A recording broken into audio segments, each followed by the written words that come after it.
जय श्री राधे। श्री हरिवंश राधा वल्लभ लाल की जय। हरिवंश महाप्रभु की जय। परम पूज्य गुरुदेव महाराज की जय। बहुत बहुत स्वागत है सभी का। आइए सुनते हैं एक और मधुर लीला सखियों के शाम से। इसका नाम है महाधन ब्रिजरस पावन। तो बहुत बहुत प्यारी लीला है ये, इसको सुनते हैं। तुझसे यह सब किसने कहा बहन? क्यों? कई बहनों के मुख से अनेक बार सुना कि ऋचा भूत भविष्य बता सकती है, तो तुम्हारा ही विगत जानने की उत्सुकता हो गई। मैंने हंसकर कहा, क्या कुछ अनुचित कहा? नहीं ईला, परंतु विगत जानकर क्या करोगी? इतना सुंदर सुरभित सुघड़ वर्तमान हमारे सामने है, उसे छोड़ भूत भविष्य की चिंता में क्यों पड़े? वर्तमान को छोड़ने अथवा उपेक्षित करने के आशय से नहीं, यूं तो उत्सुकतावश पूछा था मैंने। यदि उचित ना समझो तो रहने दो। ये उत्सुकता हम सबको होती है ना, जानने की, अरे हमारे भविष्य में क्या है, भविष्य में क्या है ना। नहीं बहन, इसमें अनुचित कुछ नहीं है, किंतु कहाँ से आरंभ करूं यही सोच रही हूँ, कहकर ऋचा कुछ क्षण के लिए चुप हो गई। तो ऋचा सखी अब बताना शुरू करती है। जिसे तुम हम विद्या के नाम से जानती हैं बहन, वे भगवती महाविद्या हैं। ऋचा ने मेरी ओर देखा। उसका नाम पहले ब्रह्म विद्या था। मैंने सरलता से पूछा।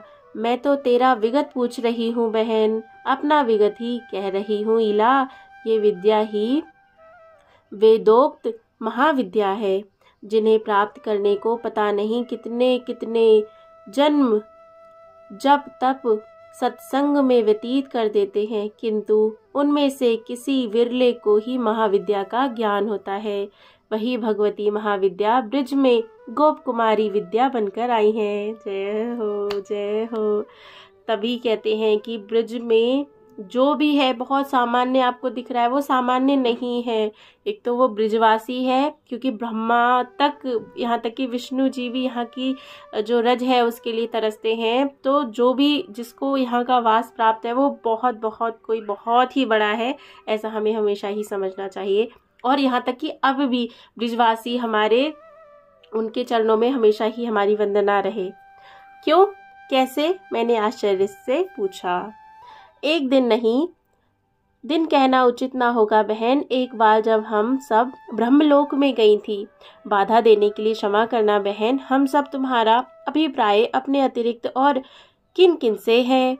मैंने ऋचा की बात काट कर पूछा। ऋचा ने कहा कि हम, तो वो पूछती है, मैं मतलब ये पूछ रही है सखी कि हम का क्या मतलब, तुम और तुम्हारे साथ कौन था?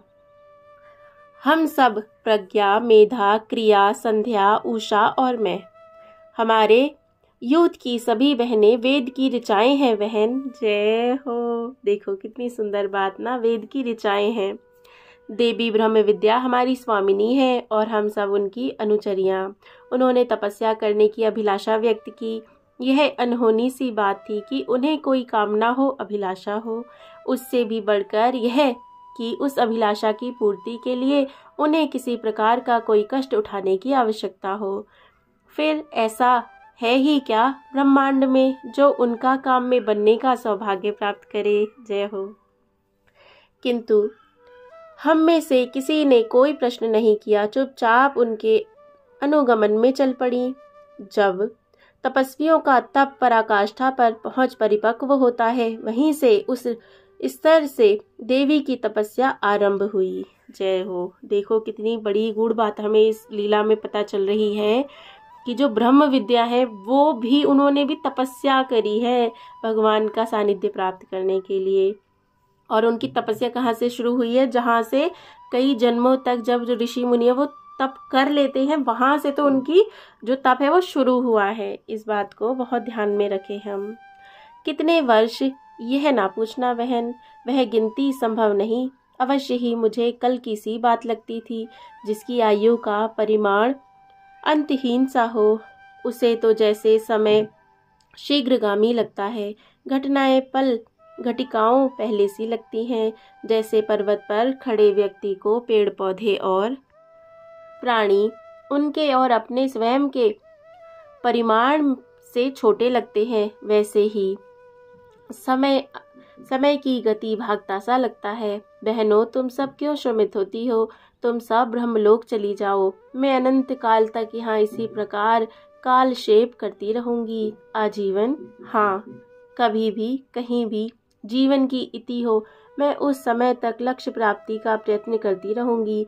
सहस्त्रों वर्ष पश्चात उस दिन देवी के मुख से यह बात सुनकर लगा, हृदय में तप्त शला का प्रवेश कर गई हो।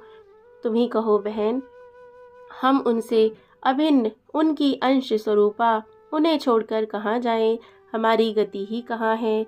उनके अतिरिक्त हमारे मौन अश्रुपात ने सारी कथा कह दी। रहो, जैसी तुम्हारी इच्छा हो बहनों, कहकर वे मौन हो गई। पुनः सहस्त्रों वर्ष बीत गए। साक्षात ब्रह्म विद्या को वर देने का साहस करे ऐसा देवता है ही कौन? उनका तप अविराम चलता रहा और हम सब अनुचरियां मौन सेवा में रही। सेवा भी क्या बहन, वे नेत्र मूंदे ध्यान में साधनबद्ध अवस्था में बैठी रहती। भोजन पानी की आवश्यकता किसी को न थी। स्वामिनी की प्रसन्नता, उनके संकल्प से ही हमारा पोषण होता। आर्द्र वस्त्र से उनकी देह पोंछ देती, उन्हें वर्षा ताप से बचाने का यत्न करती, आसपास मालजनी फेर देती। सिद्धियां विनम्र सेवा में उपस्थित होती, किंतु उनका प्रयोग वर्जित था। देवी का प्रथम संकल्प ही यह था कि सिद्धियां ब्रह्मलोक में ही रहे। तपस्या काल में उनकी सेवा स्वीकार करना विघ्न स्वरूप था। युगों पश्चात जब देवी ने हमें ब्रह्मलोक जाने की बात कही तो लगा, लंबी आयु से बढ़कर दूसरा दुर्भाग्य नहीं है। कहाँ तो हम इस आशा में थी कि ध्यान से जाकर देवी हमें अपने सफल मनोरथ होने की सूचना देंगी, और कहाँ यह कठिन बात सुनी। स्वामिनी के सुर की निराशा ने हमें व्यथित कर दिया। उसी दिन, हाँ उसी दिन अपराह्न में देवर्षि नारद पधारे। दीर्घकाल पश्चात महत्तम अतिथि को पाकर हम सब संभ्रम उठ खड़ी हुई। हृदय में आशा का सागर हिलोरे लेने लगा। अब अवश्य ही लक्ष्य प्राप्ति का कोई सूत्र प्राप्त होगा। हमारे कर उनके सत्कार में लग गए। देवी ने उठकर प्रणिपात किया। अर्घ पाद्य स्वीकार करने के अनंतर आसनासीन होकर देवर्षि ने परिचय की जिज्ञासा व्यक्त की। ये भगवती महाविद्या हैं भगवान, और हम सब इनकी विनम्र किंकरियां। भगवती महाविद्या? देवर्षि जैसे चौंक कर बोल उठे। देवी के श्रीअंगों से चिटकते स्निग्ध द्रव्य प्रकाश को निरख अभिभूत से बोले, मेरा शीर्षा वंदन स्वीकार करें देवी। उन्होंने करबद्ध हो भूमि पर सिर रखकर उनके पदों के समीप अतिथि भगवत स्वरूप होते हैं भगवान। देवी ने हाथ जोड़ विनम्र निवेदन किया। यदि अपात्र ना समझा गया हूँ तो देवी का महत काम्य जानना चाहता हूँ। मतलब आपकी क्या कामना है जो आप तपस्या कर रही हैं? देवर्षि ने कहा, आप तो विश्वेश के मन की संज्ञा पाते हैं भगवान। आपसे अलक्ष्य क्या है? यदि मेरे ही मुख से जानना चाहते हैं तो अखिल ब्रह्मांड नायक ने धरा पर अवतीर्ण होने का संकल्प लिया है। उन्होंने सिर नीचा किए हाथ जोड़े हुए संकुचित धीमे स्वर में कहा, उनका सानिध्य सेवा बिना प्रेम के मिले भी तो वह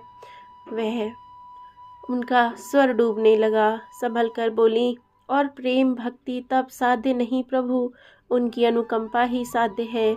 आशा है, प्रयत्न प्रतीक्षा ही तो बस में है। वे करुणा वरुणालय आनंद घन कृपा करें। आगे के शब्द कंठ में ही रुक गए और आंसुओं से विलीन हो गए। देवर्षि ने पुनः भूमि पर सिर धरकर उस स्निग्ध कोमल ज्योतिर्मय और ज्ञान घन वपु को नमन कर कुछ क्षण भूले रहे अपने को, और फिर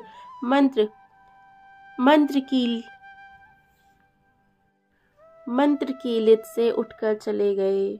मतलब उनका भी कुछ कहने का साहस नहीं हुआ देवी की यह बात सुनकर। तो यहाँ समझ में आया कि जो ब्रह्म विद्या है वो किस लिए तपस्या कर रही है, कि उन्हें ब्रज में भगवान का सानिध्य चाहिए, इसलिए। इसके पश्चात कितना समय व्यतीत हुआ ज्ञात नहीं। देवी का तप और लगन बढ़ते रहे। उनके ध्यानावस्थित अर्धनिमीलित नेत्रों में बूंदें झलती रहीं। देह रोमांच कंटकित रहा। कभी वे अत्यधिक शीत दिग्ध से प्रकंपित होती और कभी आतपत्व सी श्वेत धाराओं से स्नात हो उठती। विभिन्न ऋतुएं मानो उनकी देह में प्रतिफलित दिखाई देती कि एक दिन प्रातः ही देवी के मुख से भाव विकलित स्वर निसृत हुआ, श्री कृष्ण गोविंद दामोदर माधव श्याम सुंदर। उन दीर्घ दृगों में जैसे आंसुओं की बाढ़ आ गई। हम सब दौड़कर समीप आ गईं। क्रिया ने अश्रुमार्जन के लिए जैसे ही उनका स्पर्श किया, एक हल्का सा धक्का लगा उसे और उसकी अवस्था भी देवी सदृश हो गई। उसे और देवी को संभालने के प्रयत्न स्वरूप स्पर्श से सबकी दशा एक सी हो गई। कभी प्रकंपित, कभी कंटकित देह, वाष्प रुद्र कंठ, अश्रुमाल पिरोते नेत्र, उठते गिरते गदगद स्वर में गाने लगी, गोविंद दामोदर माधव केशव, कृष्ण कृष्ण कृष्ण कृष्ण कृष्ण। किसी को भी बाह्य चेतना न थी। ऋचा के नेत्र झरने लगे। देह प्रबल प्रभंजन से कंपित वृक्ष सी डोलने लगी और उत्कित रोमकूपों से स्वेद धारा बहकर वस्त्र आर्द्र करने लगी। जिह्वा लटपटे स्वर में गोविंद दामोदर माधव की आवृत्ति करने लगी। कुछ देर बाद संभल कर उसने अपनी पलकें झुका लिए। कितना समय इस आनंद सागर में डूबते उतराते बीता, जानने का उपाय नहीं। देवी ने ही प्रकृतिस्थ हो हमें बताया कि वे सफल मनोरथ हुई हैं। और क्या कहूँ बहन, ऋचा ने थके स्वर में पूछा। अखिल ब्रह्मांड नायक श्याम सुंदर, देवी वृषभानुजा और हम सब कृतकाम्य होंगी। उनका प्रेम यह कात्यायनी व्रत और ईला ऋचा गंभीर होकर दूर क्षितिज की ओर देखने लगी। देवी वृषभानुजा उनकी अभिन्न स्वरूपा हैं। श्याम सुंदर की दया कृपा करुणा प्रेम की घनीभूत स्वरूप श्री किशोरी जू हैं। हम सब कृतकाम्य हैं। इनका सानिध्य सेवा और दर्शन पाकर इससे बढ़कर ब्रह्मांड में कुछ भी प्राप्त करने योग्य नहीं है। किंतु क्या बहन, प्रेम का चरम विकास परिपाक विरह में ही होता है। यह संभव नहीं बहन, अन्यथा ब्रज महा शमशान में परिवर्तित हो जाएगा। कृपा कर ऐसी भविष्यवाणी ना करना। नहीं करूँगी बहन। बसना उजड़ना भविष्यवाणी पर नहीं, किसी की इच्छा पर निर्भर है। पहले कौन क्या था, आगे कौन क्या होगा, इसका विचार छोड़ सम्मुख के रस सागर में अवगाहन ही महत्वपूर्ण है। अतः यही करो बहन, यही करो। आज की इस रसीन चर्चा को भूल जाओ। आह, कितना समय व्यर्थ गया। श्री राधे करुणामयी, पुनः जीवन में ऐसा अवसर ना आए, ना आए, ना आए। जय जय श्री राधे, जय जय श्री राधे। तो देखो, यहाँ सखियाँ बात कर रही हैं और बाद में क्या कामना कर रही हैं कि ऐसा कोई समय हमें ना दो जिसमें हमारा समय ऐसे ही फालतू चला जाए। हमें तो बस आपसे प्रेम और श्याम सुंदर से प्रेम हो, बस इतना ही हो। कितना कितना कितना प्यारा अध्याय है ना। कैसा लगा आपको बताना। जय जय श्री राधे, जय जय श्री राधे। ब्रिजवासियों की जय जय श्री राधे, जय जय श्री राधे। सखियों की शाम की सदा जय हो, जय हो, जय हो।